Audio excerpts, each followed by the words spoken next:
Yan, magandang araw mga kaibigan. Tayo ay meron tayong i-unboxing. Yan, at aking in-order yan sa TikTok. So, i-unbox na natin. At yan, kararating lang yan ang aking parcel na yan.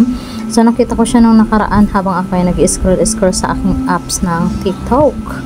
So, nakita ko nga siya doon guys at napilitan akong bilhin. So, namakang aking mga mata at yan ay aking binili. O, yan, meron siyang 4 na box. So, i-assemble na siya namin ni James at tinutulungan ako ng aking anak at talaga namang napakabait niyan. Sana, mabait, diba? Sana, hingi ng pera. Ayan, thank you sa aking anak. Kaya natunti-unti niya nang ina-unbox. Ina-unbox na. Ayan, thank you so much sa pagtulong kay mama sa pag-unbox niya. So, naisipan kong bilhin yan guys dahil nga para hindi nangangalat yung aking mga accessories. So, ayan, nabuo na natin siya. Meron na tayong 3 layer. So, 4 na layer yan guys. Hindi pa natin nakikabit yung isa, yan pa lang.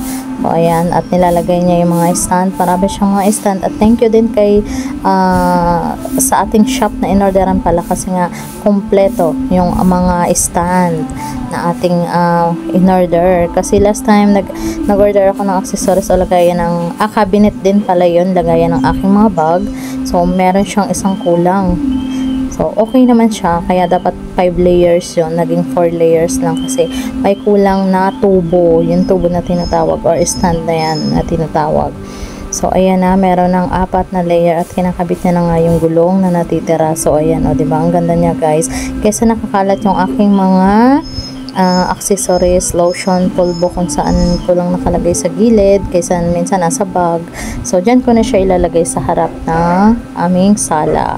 So, ayan, unti-unti na siyang nabubuo guys. At napakamura lang ito. Sa murang halaga na bili ko siya, worth of 179 pesos.